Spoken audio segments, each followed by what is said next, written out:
What's up everybody, my name is Mr. Smith and you're watching Top Speed Needs. Before we get started, I do want to thank you guys for all the support we got in our last video. Obviously I'm very passionate about this and I hope you guys are too. And I also do want to say that if you have any recommendations for future episodes, make sure to leave them in the comments because obviously I'm always looking to improve the show in any way, shape, or form I can. Now with that being said, let's get into your Top Speed Needs.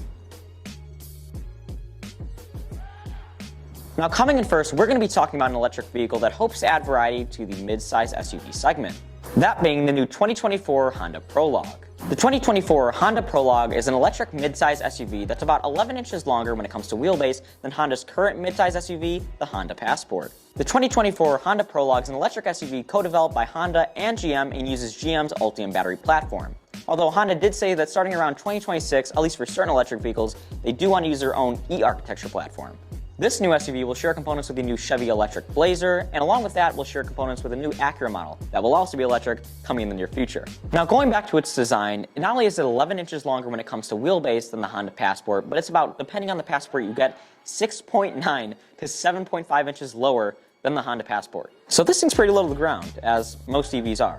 This vehicle will be about 2.9 inches longer than the Passport and will follow what Honda calls the neo-rugged design, meaning that it's going to have kind of the curves and swoops that past vehicles have had, while also kind of being more squared off, like many other electric vehicles. Now when it comes to Honda's plan for electric vehicles, this is one of 30 that they hope to introduce by 2030, and it's part of their ambition to go fully electric by 2040.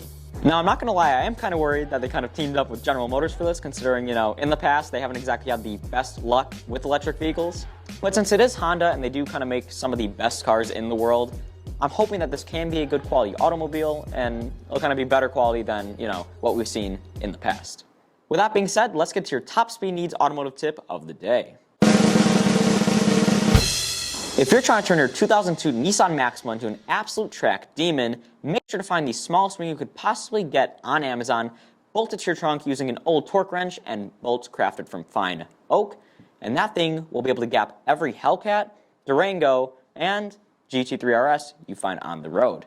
If you don't believe me, try it out yourself. It will work, I promise. Now with that being said, let's get back to your Top Speed Needs. Now next, we're going to be talking about a massive recall Rivian is currently undergoing and why they're recalling over 12,000 vehicles. Taking effect right away, Rivian is going to have to recall 12,212 R1Ss, R1Ts, and EDV commercial vehicles for something that's honestly pretty massive. That being the fastener that connects the upper control arm and the steering knuckle not being tightened correctly. This issue can cause excessive noise, bad vibrations, and in a couple instances that even Rivian unveiled, the total disconnection of the steering knuckle, which if you're not sure can kind of affect your ability to steer the massive vehicle that is kind of over 7,000 pounds.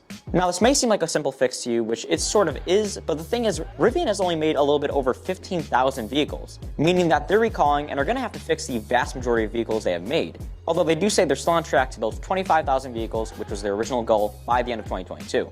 Along with that, a few hundred vehicles of theirs were affected by a couple small recalls, one including the seatbelt anchor, which was improperly attached, the second one being a faulty airbag sensor, which made it so that if you had a child in the front seat, in one of those little child seats, the airbag would not detect that there was a small child there and could go off in the case of an accident, which wouldn't exactly be the best situation for the toddler, or child, or small baby, whoever you may have in that front seat. Now this honestly did kind of surprise me since I went down to Normal, Illinois earlier this year where they were holding a state competition / press event where I got a whole tour of the truck and I was able to kind of toy around with whatever I wanted inside the truck and kind of get a feel of what it was really like. And I also got to say that everything in there felt pretty solid when it comes to the seats, the dash, the steering wheel, everything felt pretty good in there. Now considering Rivian is a new vehicle manufacturer, this was always in the range of possibility, and this stuff has definitely happened in the past to other manufacturers, but it's still a hurdle that they're going to have to overcome. Finally, sticking to the electric vehicle theme of today's video, we're going to be going over something that was honestly pretty surprising. Something that honestly I didn't expect, and something that was just as drastic as it was surprising. That being the price increase on the Ford F-150 Lightning, going from $41,000 to $53,000.